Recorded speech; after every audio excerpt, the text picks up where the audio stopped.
अदा तया खुश ताहिन सफ़ा हीणो लगो पियो वई।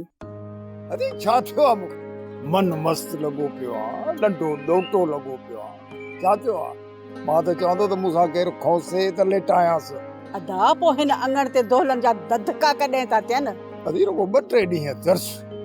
रुगो हिन अंगण ते रुगो धधक धधक धधक धधक धधक धधक धधक धधक ॿुधंदी। अदा हिकिड़ी ॻाल्हि त ॿुधा ख़ैर सां ॿ पुट अथई ॿिन्हिनि खे गॾु पढ़ाईंदे या धार धार ख़ैर सां ॿई अची जवान थिया आहिनि। अदी सही ॻाल्हि ॿुधाए इन छोरे वारस चरे जे लाइ को संग ॿिए ई नथो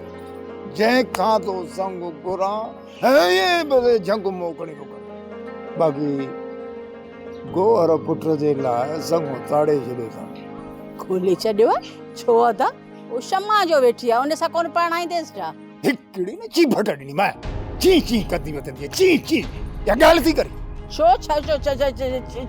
चरियो थी पियो आई छा मूंखे छा लाइ चीभट ॾींदे मूं कहिड़ो तुंहिंजो ॾोह कयो आहे सच थी चवां त मच था लॻनई माठ करे हाण पर आई छोकिरी जे नाले लाइ छा थो चवे। हाणे शम्मा ऐं गोहर जो जोड़ ठहे थो ॻाल्हि थी करी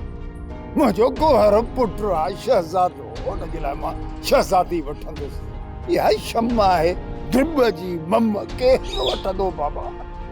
मां पुट गोहर खे शहज़ादीअ सां शादी कराईंदुसि शहज़ादीअ सां। अड़े हाय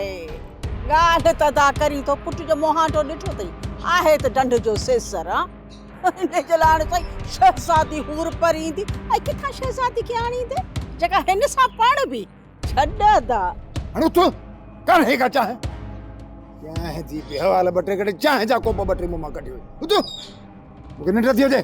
छितो थी पियो आई छा छितो थी पियो छा करे नाग खाधो अथई छा सच ते मच लॻी था वञे ख़ुशीअ जी ॻाल्हि छुटी सेसर सेसर तूं वरी कहिड़ी हलो हाणे हलो माई मूंखे निंड थी अचे उथ बंदि ऐं चवई थी मुंहिंजो नालो न खण हा सच थी चवां त इन करे थो चवीं सुहिणो अथई पुट हथ न मूं ते खण हथ न खण ते अहिड़ो हणंदी सच यादि कदे हा सची न सुमारे वांती थे वांती चुप छा लॻो तुंहिंजो खावां थी छा चाहे जो कोप थो प्यारी उन जो साहे मारियो अथई अखियूं न फोटार मूं ते हा वधीक न ॻाल्हि छोरो वाकई मुंहिंजो सेसर आहे गुरू हुनखे मुंहं ते त कोन सेसर चइबो आहे तव्हांखे खान हिकिड़ी ॻाल्हि कन खोले ॿुध जेसीं ताईं गोहर ऐं मां जहिड़ा आहियूं न तुंहिंजे वार खे बि केरु हथ नथो लाए सघे अड़े न पर सुल्तान खां मां ॾिजण वारो पुट ई कोन आहे मूं में एतिरी ताक़त हिमत आहे हिननि ॿिन्ही जूं मां मुठियूं अहिड़े तरीक़े सां मटींदुसि अहिड़े तरीक़े सां मटींदो जो चीकट निकिरी वेंदा आहिनि चीकट तुंहिंजी ऐं गोहर जी मूंखे ज़रूरत ई कान्हे का बाबा तव्हां वञी पंहिंजे कमकार जी कयो वरियाम जे वकड़ खां अॼु ॾींहं ताईं केरु बची न सघियो इन्हीअ खे अहिड़ी पंजोड़ में बंदि कंदुसि जो फत कंदो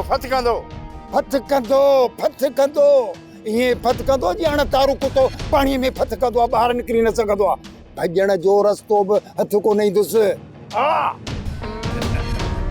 तूं परेशान न थी हली था यार गोहर सां सलाह कयूं अचु तुंहिंजी मर्ज़ी सोप सीरियल सिंध जाई तमाम एपिसोड्स ॾिसो हाणे HD क्वालिटीअ में विजिट करियो असांजो YouTube channel Sindh TV HD drama subscribe कयो असांजो official YouTube channel Sindh TV HD drama ऐं वधीक अपडेट लाइ बेल आइकन खे क्लिक करियो।